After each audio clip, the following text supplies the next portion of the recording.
하나님 말씀 보겠습니다. 하나님 말씀 신약 성경 마가복음 2장입니다. 신약 성경 마가복음 2장 18절에서 22절까지 말씀입니다. 다 찾으셨으면 제가 하나님 말씀을 읽도록 하겠습니다. 하나님의 말씀을 들으십시오.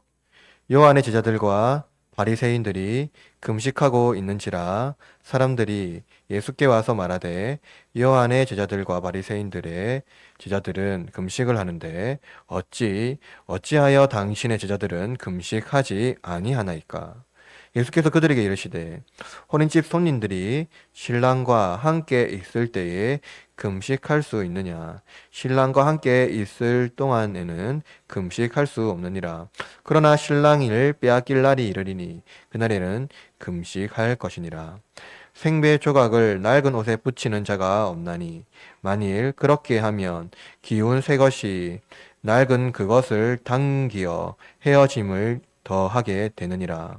새 포도주를 낡은 가죽 부대에 넣는 자가 없나니 만일 그렇게 하면 새 포도주가 부대를 터뜨려 포도주의 부대를 버리게 되리라.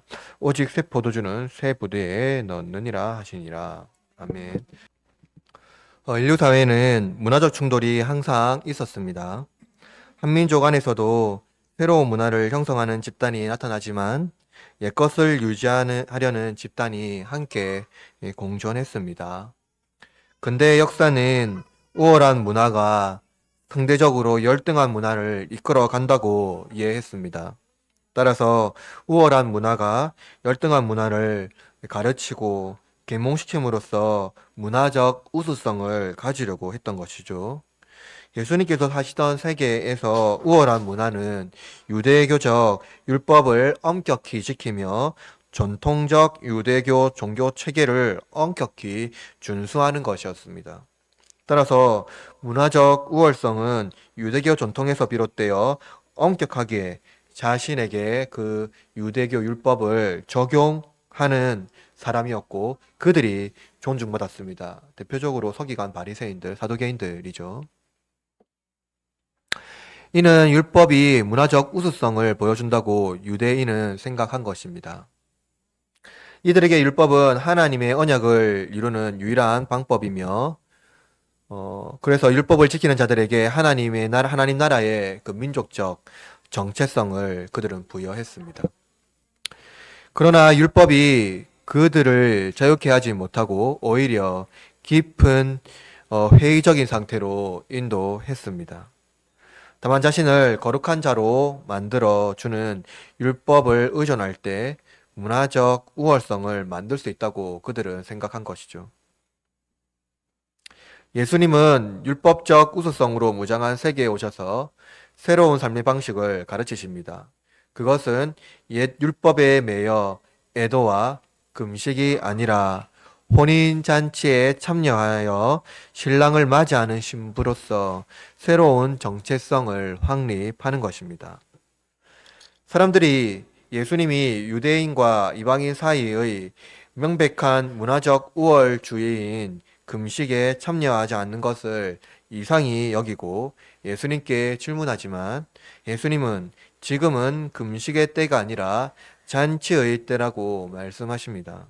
왜냐하면 혼인집에 신랑이 신부와 함께 있고 혼인잔치의 손님들이 신랑과 함께 있기 때문입니다.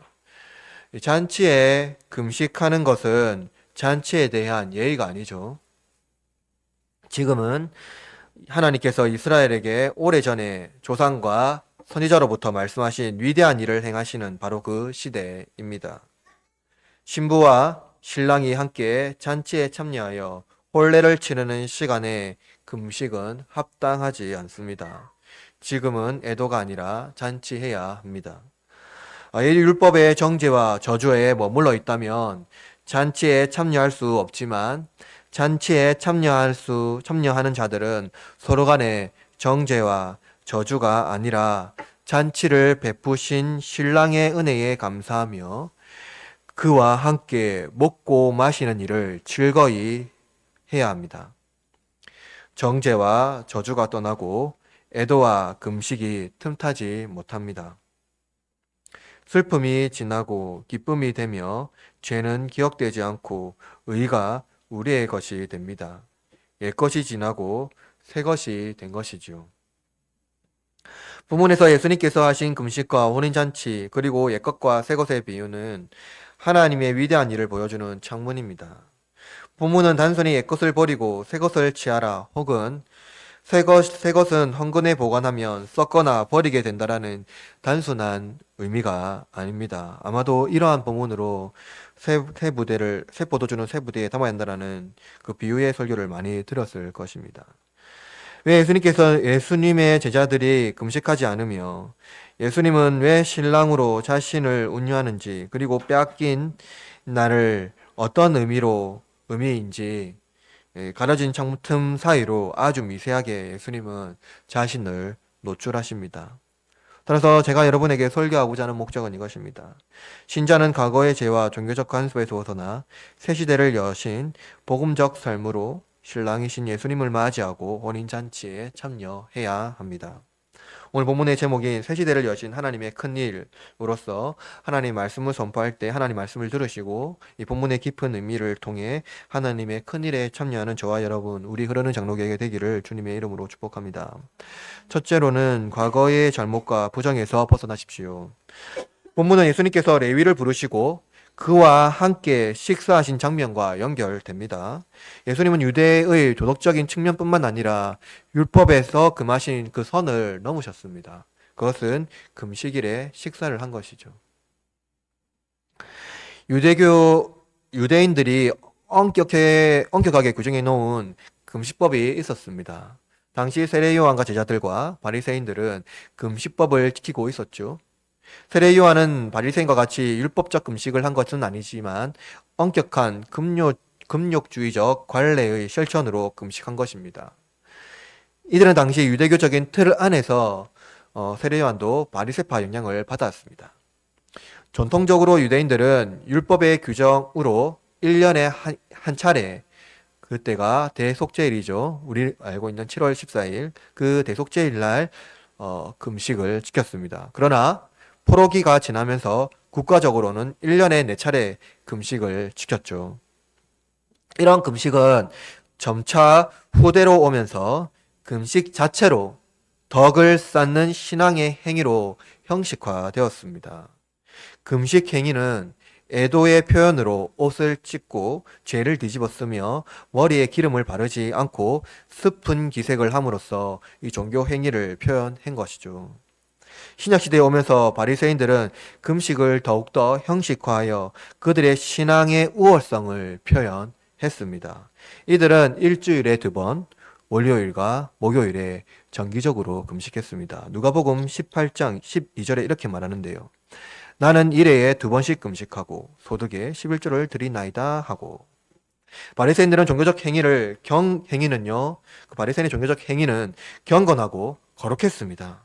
그들은 율법에 흠이 없고 생활은 유대교적 질서가 확립되어 있었으며 하나님에 대한 열망으로 가득했습니다.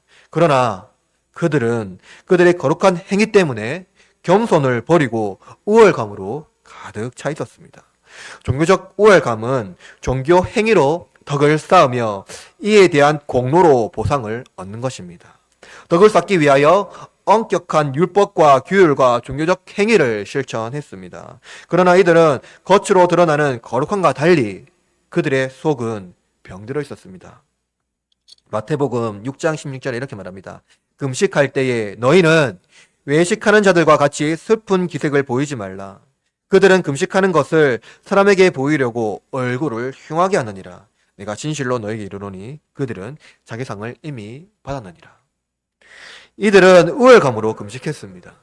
금식은 하나님께 죄를 고백하고 희생제사를 드리는 애통함에 근거하고 있는데 이들의 금식은 종교적 우월감으로 변질시킨 것이죠. 그 결과 이들은 율법의 진정한 의도를 왜곡하였고 종교적 행위에 대한 무거운 부담감을 얻어 유대인들에게 주었습니다. 그러나 예수님의 제자들은 금식하지 않았는데요. 이 때문에 사람들이 예수님의 제자들은 왜 금식하지 않는가라는 질문으로 예수님께 제자들에게 질문합니다. 이 질문을 들은 예수님은 답은요, 너무나도 사실상 황당합니다. 너무나도 이질적인 비유로 응답하신 것이기 때문이죠. 오늘 본문 19절에 이렇게 말합니다. 예수께서 그들에게 이르시되 혼인집 손님들이 신랑과 함께 있을 때에 금식할 수 있느냐? 신랑과 함께 있을 동안에는 금식할 수 없느니라. 금식과 혼인잔치라 너무나도 이질적이라 이 말씀을 왜 갑자기 하시는지 알 수가 없습니다. 금식은 애도의 상징, 적 행위죠. 애도 말씀 중에 갑자기 기쁨의 잔치를 말씀하시다니. 이 극적인 전환은요, 당시 세계를 묘사하는 은유적 표현입니다. 예수님은 육신으로 오셨지만, 여러분 예수님은 육신으로 오셨지만 당시에도 예수님은요, 시공간을 초월하신 분입니다. 예수님은 모든 세계를 다 보시는 분이죠. 헬라의 생각에서요, 신적인 영은요, 너무나 거룩해서 세속적인 영과 교류하지 않을 뿐만 아니라 말씀조차 하지 않습니다. 즉, 신은요, 인간과 교제 자체가 할 수가 없는 것이죠. 말씀도 하지 않습니다. 로마의 사고도 이와 마찬가지죠. 그러나 당시 유대인들은요, 하나님은 말씀하는 분이지만, 로마의 사고와 같이, 당시 유대인들은요, 하나님은요, 초월적인 분이었습니다. 즉 뭐냐면은요, 유대인들에게 하나님은요, 인간과 간극이 너무나도 커서 그들은 하나님의 이름조차 부르지 못했다라는 것이죠. 초월적인 하나님은요, 종말의 때에 오셔서 이방인을 심판하고 그들을 구원하실 것이라고 그들은 기대했으나 초월적인 분으로서 존재합니다. 즉 피조세계에 그들과 같은 육신을 가지고 오실 것이라는 생각 자체가 아예 없지요. 19절 본문에서 예수님께서 신랑으로 비유하신 존재는요, 예수님 자신입니다. 예수님께서 지금 유대인들에게 신랑으로 자신을 소개하고 있는 것이죠. 예수님께서 신랑이라는 이 비유로 자신을 소개하신 것은 구약의 모형을 유대인들이 쉽게 이해할 수 있도록 하려고 예수님 자신을 그들에게 맞춰 주신 것입니다. 이사야 1장 10절에 이렇게 말하는데요. 내가 여호와로 말미암아 크게 기뻐하며 내 영혼이 나의 하나님으로 말미암아 즐거워하리니 이는 그가 구원의 옷을 내게 입히시며 공의의 겉옷을 내게 더하심이 신랑이 사모를 쓰며 신부가 자기 보석으로 단정함과 같게 하셨습니다. 구약 성경을 읽어보면은요, 종종 하나님은요, 자신을 이스라엘의 신랑으로 비유합니다. 특별히 호세아서는요, 그것이 명확하게 드러나 있지요. 구약에서 혼인 예식은요, 언약과 같은 은유적 표현입니다. 하나님께서는요, 자신을 신랑으로 이스라엘을 자신이 맞이할 신부라는 은유로 그 언약을 표현합니다. 따라서 신랑이라는 표현은 신랑인 하나님과 신부인 이스라엘 사이의 언약을 상기시키는 것이죠. 예수님께서 자신을 신랑으로 표현하신 것은 초월적인 하나님이 신랑으로 이 세계에 오신 것을 말씀합니다. 신랑이신 예수님께서 혼인잔치집에 오심으로 새로운 시대가 도래한 것이죠. 그는 그 혼인잔치의 주인인 신랑으로 오셨습니다.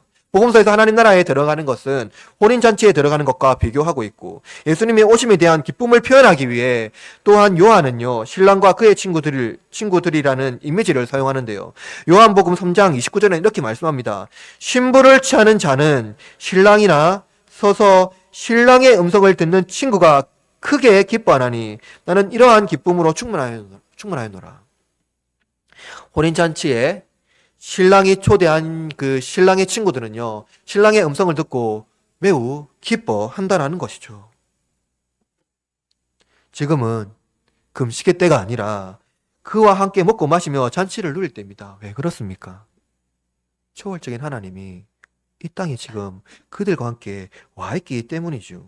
종교적 열망으로 가득한 세계에서 이시의 금식이 중단되고 혼인잔치에 신랑으로 오신 그분을 맞이하여 그가 베푸신 잔치에 참여해야 합니다. 제자들이 금식하지 않는 이유는 예수님의 혼인잔치에 초대된 하객들이기 때문입니다.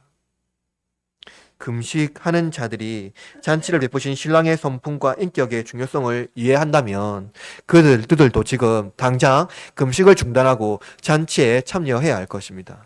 예수님의 비유는요, 금식하는 자들을 배제하고 제자들을 구분하는 것이 아닙니다.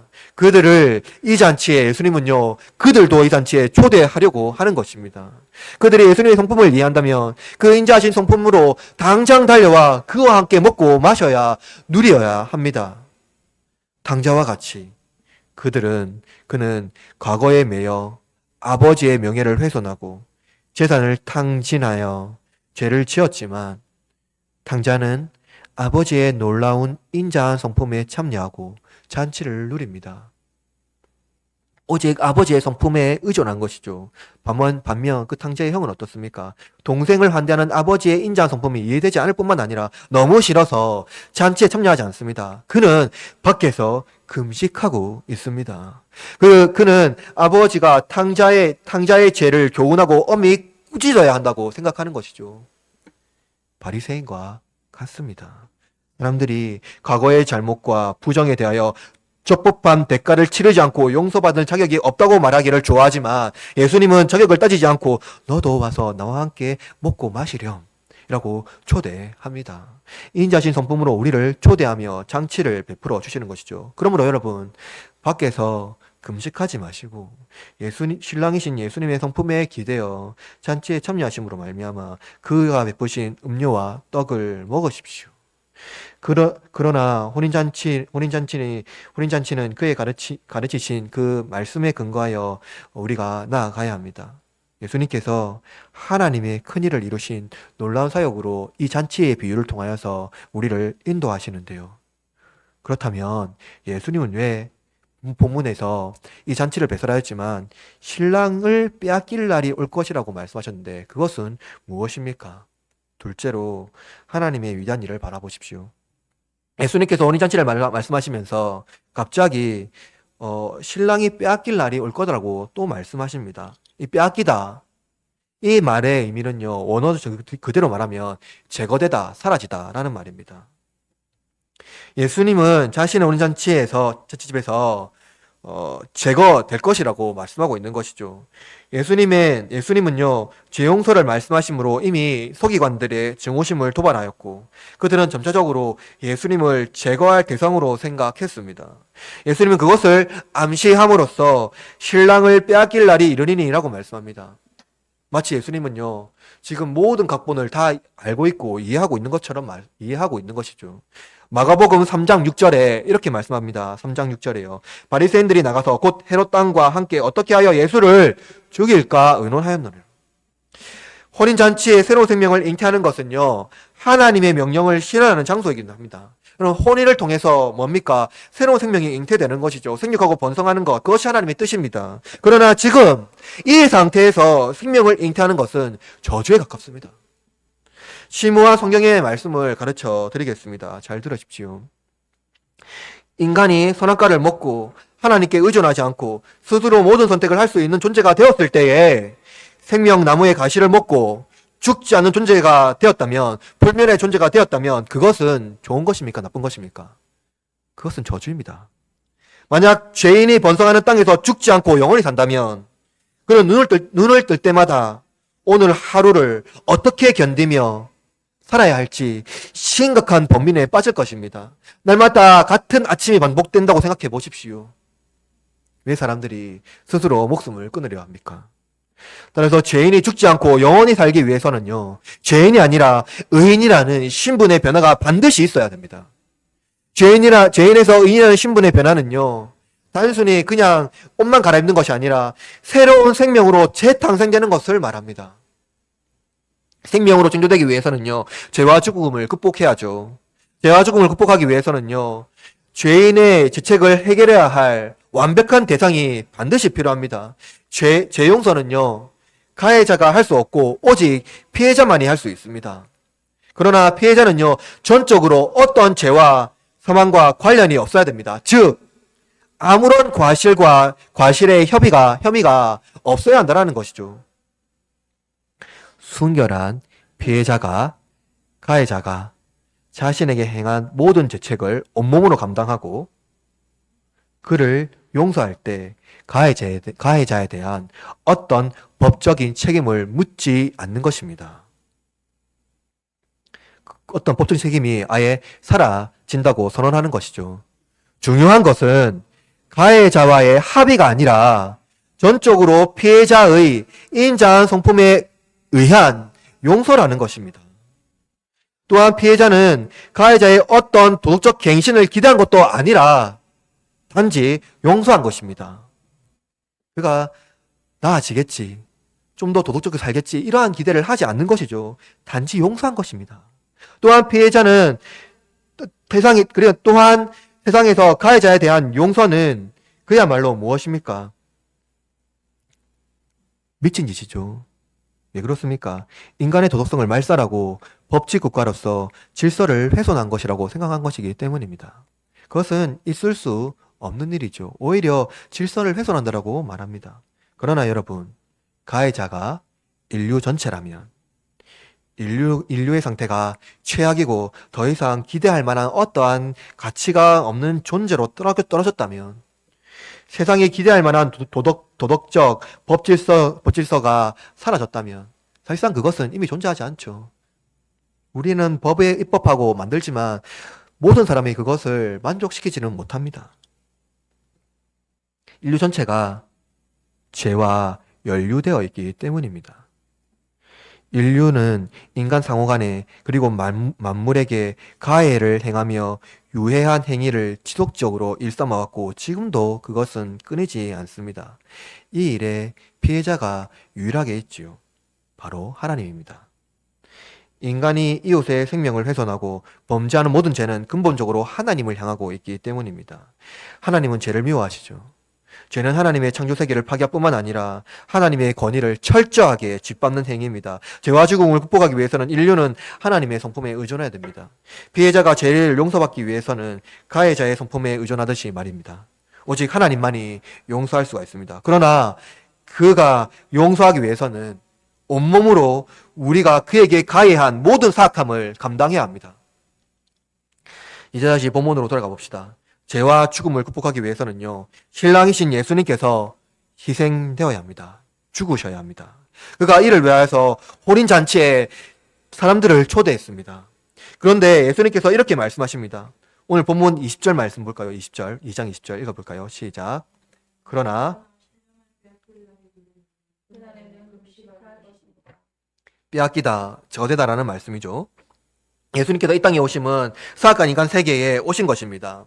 예수님께서 하나님의 본질을 지니시고 인간의 육신을 입으셨지요. 무한한 하나님이 유한한 인간이 되셨고 불면하는 분이 죽는 존재가 되셨던 것입니다. 여러분, 하나님이 세상에 오심은요, 하나님이 세상을 창조한 것보다 더 위대한 사역입니다. 왜냐하면 완벽하게 엉망진창이 되어 회복불능한 세계를 다시 원래 하나님이 창조하신 세계로 변화시키고 회복시키기 위하여 오신 것이기 때문입니다. 예수님께서 하나님의 창조하신 세계로 다시 회복시키기 위해서는요, 인류가 그들의 사악함으로 형성해 놓은 모든 고통과 고난을 예수님 혼자서 감당해야 합니다. 그는 사악함이 없으심으로, 악이 없으심으로 그의 선을 의지하여 악을 견뎌내야 합니다. 여러분 중에 악을 선으로 감당할 수 있는 분이 있습니까? 그렇게 자신이 있으신 분이 있는가요? 여러분, 사실상 이것은요, 상상하기조차 힘든 어려움입니다. 나의 악으로 그 사람을 대하지 않고, 나의 악을 다 제거하고, 손으로만 그 사람을 대한다는 것은 심각한 우리의 상실을 완벽하게 메꿔졌을 때만 가능하지요. 우리는 악을 완벽한 손으로 감당할 수 없습니다. 그러나 예수님은 그분만이 오직 악을 완벽한 손으로만 감당해 내십니다. 상상조차 어려운 이 심리적 고통을 예수님은요, 견디어 내시는 것이죠. 특히 예수님은요, 인류와 죄와 죽음을 극복하기 위하여서요, 아버지의 침묵을 견뎌내야 했습니다. 그리고 모든 인류의 악의 결과로 예수님은요, 제거되셨습니다. 마가는 예수님이 제거되었다는 이 표현을 인류의 사악함이 얼마나 극심한지 보여주는 단어입니다. 예수님이 인류의 악에 의하여 제거되셨죠. 그리고 죄와 죽음을 극복하셨습니다. 바로 제거되실 때 그날의 혼인집에 초대된 신랑의 하객들이 금식해야 한다라고 말합니다. 마가가 복음서에 기록할 당시 네로 황제의 기독교에 대한 극심한 박해의 시기였습니다. 그리스도인들은 고난의 시기를 보내고 있었습니다. 이들은 무고한 고난을 예수님의 고난을 의지하여 견뎌내야 합니다. 나를 위하여 죄와 죽음을 극복하신 분이 누구입니까? 바로 어린 양 대신 예수 그리스도입니다. 그를 의지하여 아버지의 침묵을 예수님과 함께 견뎌내야 하는 것이죠. 그가 아버지께 기도하실 것이기 때문입니다. 여러분, 금식이란 이런 것이죠. 마태복음 6장 18절에는 이렇게 말합니다. 이는 금식하는 자로 사람에게 보이지 않고 오직 은밀한 중에 계신 너희 아버지께 보이게 하려 함이라. 은밀한 중에 보시는 내 아버지께서 갚으시느니라. 자기의 의를 자랑하는 것이 아니라 하나님의 은혜에 기대어 그의 인자 성품에 의지하는 것입니다. 여러분, 우리는 세상에 살면서 여러 가지 악과 고난을 견디며 살아가야 합니다. 그러나 죄와 죽음을 극복하신 우리 신랑 되신 예수님께서 우리를 위하여 죽으심으로 생명의 주께서 주신 생명 나무의 과실나무를 비로소 우리는 먹을 수 있게 되었습니다. 그러나 우리는 종종 금식해야 합니다. 고난과 고통에 대한 아버지의 침묵을 인내하며 금식해야 합니다. 다만 아버지의 성품을 의지하십시오. 그의 인자하심과 권세와 능력을 잊지 마십시오. 종교가 아닌 복음으로 살아내는 복된 삶이 우리 삶에 뿌리 내려 참된 금식, 아버지 앞에 은밀한 중에 보시는 그 하나님을 기대하며 나아가는 그러한 복된 자리에 나가시길 바랍니다. 셋째로, 새 포도주는 낡은 부대에 넣지 마십시오. 여러분, 예수님의 두 가지 비유를 설명하면서 혼인잔치의 비유에 대한 명확한 답을 제시합니다. 그것은 예수님께서 생배의 조각과 낡은 옷, 그리고 새 포도주와 낡은 부대라는 은유를 통해 옛것과 새것이라는 서로 대조적인 것을 통해 옛것을 성취하는 것입니다.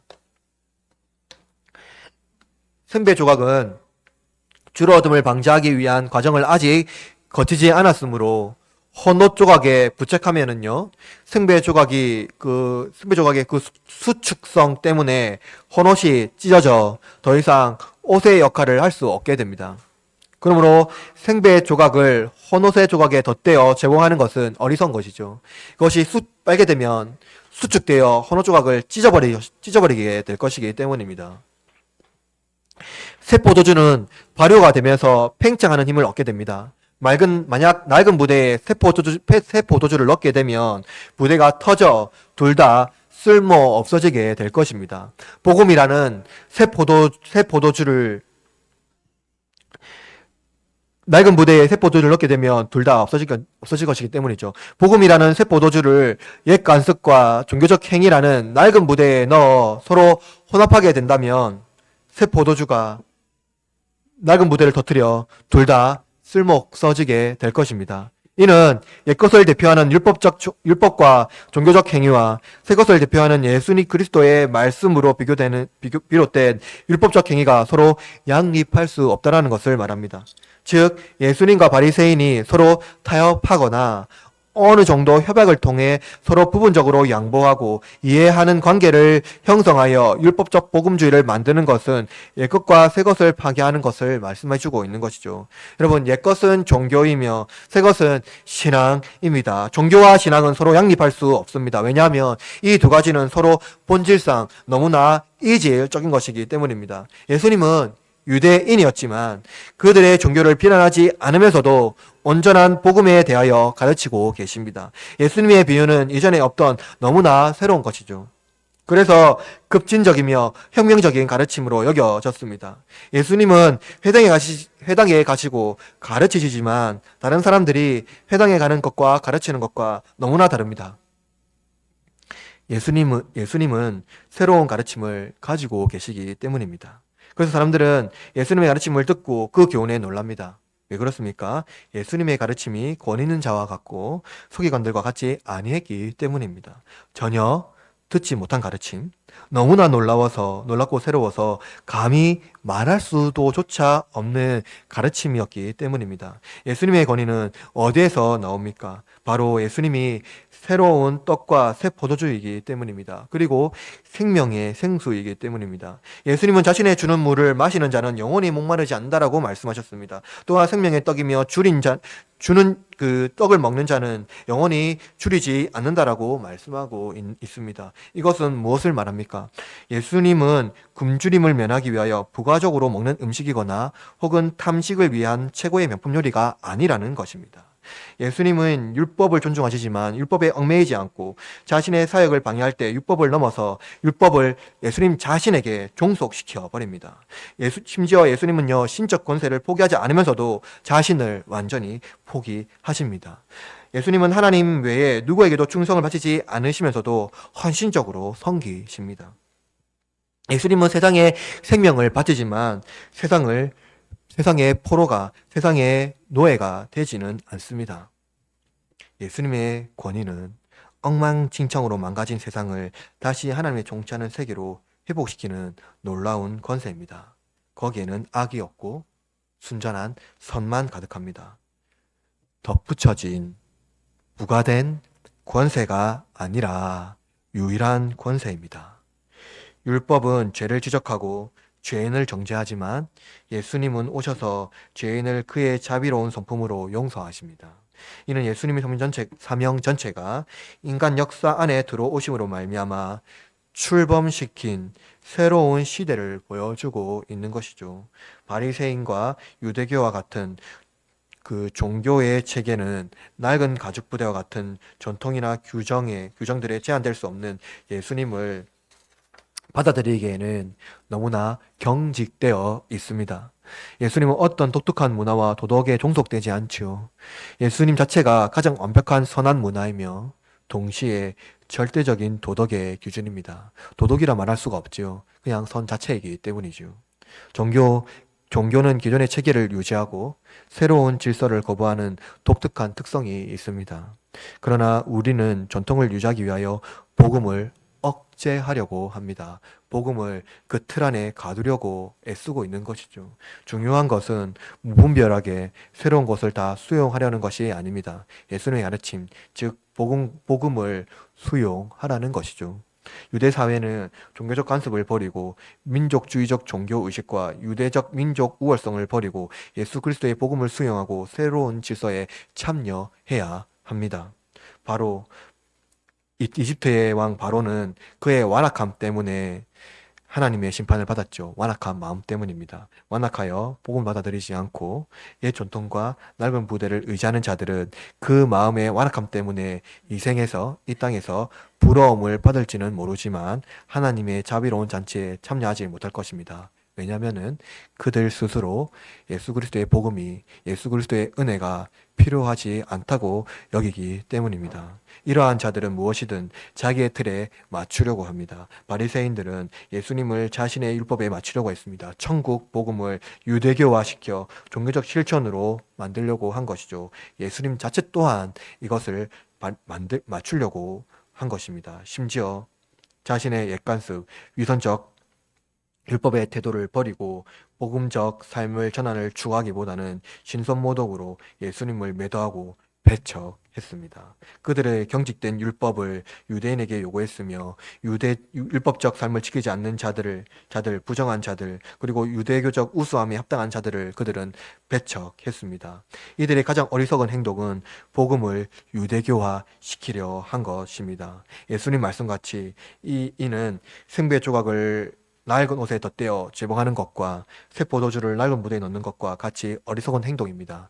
유대인이라면 절대로 이러한 어리석은 행동을 하지 않을 것입니다. 그러나 유대인 중에 유대인이며 율법에 흠이 없다는 바리새인들이 이러한 어리석은 행동을 하고 있는 것이죠. 새로운 시대를 맞이하는 유대인들은 예수님의 가르침, 그 새로운 복음을 맞이하고 복음에 가르치신 가르침에 그 자신들을 맡겨야 합니다. 완악하여 경직된 마음을 제거하고 유연한 마음, 부드러운 새 마음을 주시도록 기도해야 하는 것입니다. 유연한 마음이란 이것저것 다 수용하는 마음이 아닙니다. 이것에 이전의 전통이라는 종교적 간섭을 버리고 복음을 누리며 살아갈 것을 말하고 있는 것이죠. 종교는 우리를 지적하고 도덕적 규율에 어긋나면 우리의 노력이 부족하다거나 만족을 위하여 더욱 자신을 고되게 훈련시킵니다. 그러나 복음은 우리의 노력의 여부와 자격 조건이 아니라 예수님의 성품에 의지하고 은혜를 간구하는 자들에게 한없이 부어지는 하나님의 사랑입니다. 그들은 새로운 질서에 참여하고 새로운 복음과 새 시대에 창조하신 예수님과 교제할 수가 있습니다. 바로 그 잔치에 참여한 자들 말하고 있는 것이죠. 바울은 이렇게 기록합니다. 고린도후서 5장 17절에 그런즉 누구든지 그리스도 안에 있으면 새로운 피조물이라 이전 것은 지나갔으니 보라 새 것이 되었도다. 예수님은 이전에 우리의 과오를 기억하지도 묻지도 않습니다. 왜냐하면 옛것은 이미 지나갔으니 그것의 복음이 맞이하는 걸림돌이 되어서는 안 되기 때문입니다. 그러나 유대인들, 그들의 지도자들은 그 복음을, 그들의 관습을 복음의 걸림돌로 만들고 있는 것이죠. 하나님 나라 복음, 우리를 구속하고 노예로 만드는 율법이 아닙니다. 진리가 우리를 자유케 합니다. 예수께서 오심으로 재창조하신 새로운 질서와 새 시대, 종교적 율법을 담을 수 없고 그것과 혼합될 수도 섞일 수도 없습니다. 새 사람이 자신을 온몸으로 받아 유연한 마음을 누리며 이웃을 수용하며 살아가야 합니다. 바로 그 예수 그리스도를 내 마음에 온전히 받아들이고 누려야 하는 것이죠. 그러므로 본문의 말씀을 어떻게 할 수 있습니까?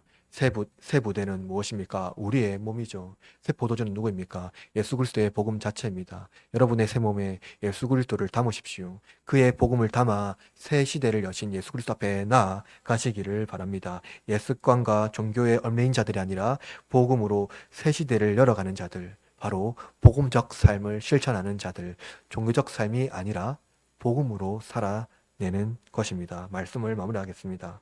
오늘 우리는 율법적 종교에 대하여서 살펴보았습니다. 특별히 본문에서 심오한 예수님의 비유를 통해 예수님께서 이 땅에 오심에 대하여 본문을 해석하시며 우리의 삶을 돌이키라고 가르쳐 주셨습니다. 그것은 무엇이냐면 예수님을 신랑으로 맞이한 여러분 평생의 말씀에 순종하며 나의 신랑이신 예수님을 맞이할 준비를 우리는 해야 하고 또 그 잔치에 참여해야 한다는 것입니다. 여기에 근거는 다른 것이 아니라 예수님의 성품에 오직 의존하는 것, 그의 은혜에 참여하는 것, 그거 외에는 없습니다.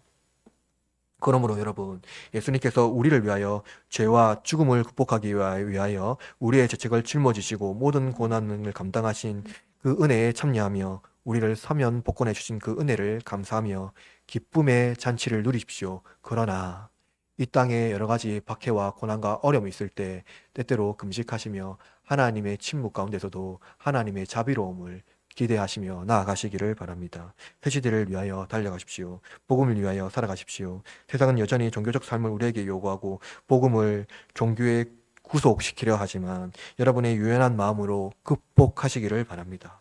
복음적 삶으로 살아가시되 여러분을 위하여 경건한 금식을 게을리하지는 마십시오. 골방에서 기도하시고 예수님과 교제하며 고통 중에도 예수님이 나와 함께 하심을 잊지 마시고 하나님의 침묵 가운데서도 예수님은 여전히 나를 위하여 기도하시는 유일한 중보자라는 것을 잊지 마십시오.